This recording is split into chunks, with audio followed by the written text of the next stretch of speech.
My name is Julie Kitka, and I'm testifying today in my position as President of the Alaska Federation of Natives. I have a cold today, so I apologize if my voice kind of sounds a little rough. Thank you for allowing me to testify on H.R. 3351, which our Congressman has introduced. We very much appreciate this hearing, and we're supportive of this bill and urge its swift passage and implementation. At our recent AFN annual convention held in Fairbanks less than a couple weeks ago, our delegates voted unanimously, and I ask that the resolution of support be included in the record. A little bit of background. In March of 2002, President Bush proposed establishing the Millennium Challenge Account, a foreign aid program designed to provide substantial new foreign assistance to low-income countries that are ruling justly, investing in their people, and encouraging economic freedom. The MCA was envisioned as the most fundamental change to U.S. foreign policy assistance since President John F. Kennedy introduced the Peace Corps, the U.S. Agency for International Development, and the Alliance for Progress in the early 1960s. The significance of the initiative lies partly in its scale, with a greater focus on recipient country ownership of programs, greater budget support in certain circumstances, and a greater emphasis on results-based management and on providing a larger share of aid to countries with a demonstrated commitment to policy reform. H.R. 3351 proposes essentially a demonstration project of a domestic version of the Millennium Challenge Account targeted Native American populations with the highest levels of poverty. AFN is fully supportive of this demonstration project and has been working with our partners, the Bristol Bay Native Association and the Association of Village Council Presidents and their 87 Native villages for a number of years on elements of this. The relevance of this demonstration project recently was brought home by a visit from the President of Mongolia to the AFN annual convention in Fairbanks. President Nambiran Inkbayar was in the United States to sign a 5-year, $285 million compact with President Bush in the United States to reduce poverty and increase economic growth. The 5 main areas of the agreement that he signed with the United States dealt with a rail project, property rights project, vocational education, health project, and administration. This was the 15th MCC compact signed by the United States, totaling nearly $4.9 billion, covering areas in Africa, Central America, Eurasia, and the Pacific. When AFN talked with President Inkbayar about the recent Millennium Challenge Compact, we mentioned H.R. 3351, which was pending to create a domestic version. We asked President Inkbayar if he would share lessons his country learns from their implementation and that we would share what lessons that we learned, and he agreed. The reach of globalization continues, where in a remote, isolated place like Alaska, we could have exchanges with remote, isolated places like Mongolia for the sole purpose of reducing poverty with economic growth and fostering positive relations. It's an amazing time that we live in. This model deserves to be tested among our Native American populations with high poverty rates. We don't need to invent or reinvent the wheel. We need the Congress to pass H.R. 3351 and provide the resources for our people to bring about the benefits of this program to more people.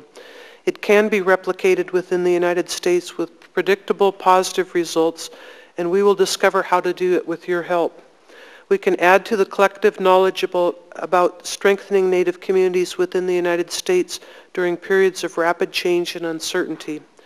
We ask you to think of the following questions as you deliberate on this important piece of legislation. Is this a good idea? Is it a powerfully good idea for systemic change in Native communities? Can you take a chance on us that we are capable of implementing this? Is there a national impact here? AFN believes there is. We are committed to staying the course and willing to keep at it for as long as it takes to succeed. That is an expression on how we believe this demonstration project can make a difference in our people's lives.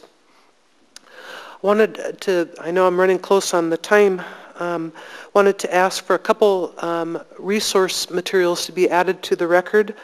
One is AFN commissioned the University of Alaska and Institute of Social and Economic Research and First Alaskans Institute to do a 30-year trend analysis on key indicators with the Native population.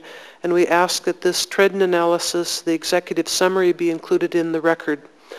What we'll see in the trend analysis, and just very briefly, is there's been tremendous progress made in the last 30 years. Many indicators, everything from health, housing, and well-being have improved for Alaska Natives, so that the work that this Congress and our leadership have done has made a difference. You can just see it in the black and white statistics in the trend analysis. But what we see is a continuing thread of disparity on all the major indicators. This disparity has closed, is getting closer to closing, but it's still there. And it is this targeted area that we're hoping to use the demonstration project, is to close the disparity gap that continues and bring greater equity. And use the example of the poverty rate, because this is primarily focused on reducing poverty in Alaska, Hawaii, and in some targeted reservations. While Alaska Native per capita income in the year 2000 was 4 times higher than it was in the 1960s, that income was still less than 1/2 of the income earned by non-natives during the same period of time. Half of all Native families in Alaska have incomes below $30,000, and remote Alaska, where the cost of living is the highest, 60% of the population is Alaska Native.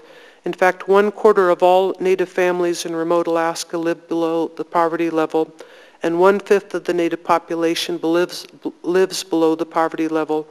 Overall, the poverty rate for Alaska Natives is still 3 times that of non-Natives. So I think that we have more than adequate documentation of the critical need that we need this program for. We've got the statistical trend analysis that will show you what's the disparity gap that we're hoping to close, and so that's the target, what we're trying to do.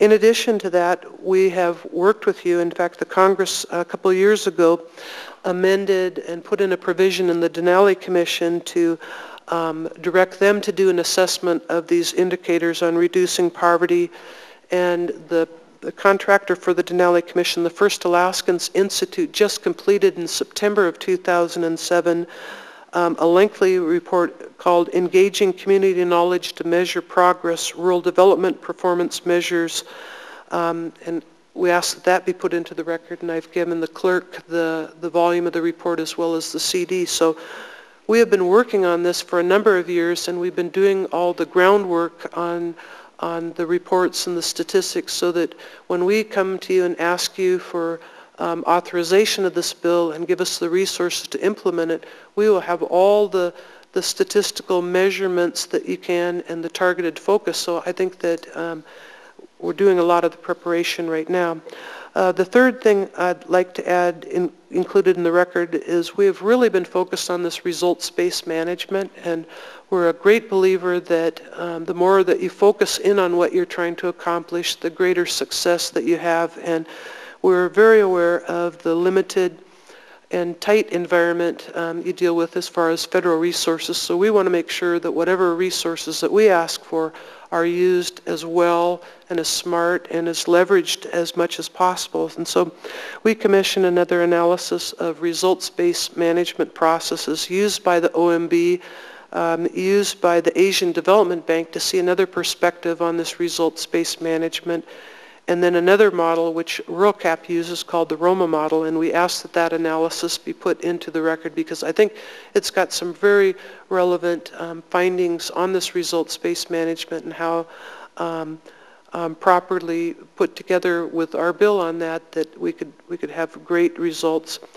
The last thing I wanted to just mention, and has been raised with us, is how do we get some kind of independent verification of this demonstration project and make sure that what we're trying to accomplish actually is accomplished, and how do we have somebody that's disinterested that can take a look at that and the results to make sure, again, that the resources are used in as most effective way as possible.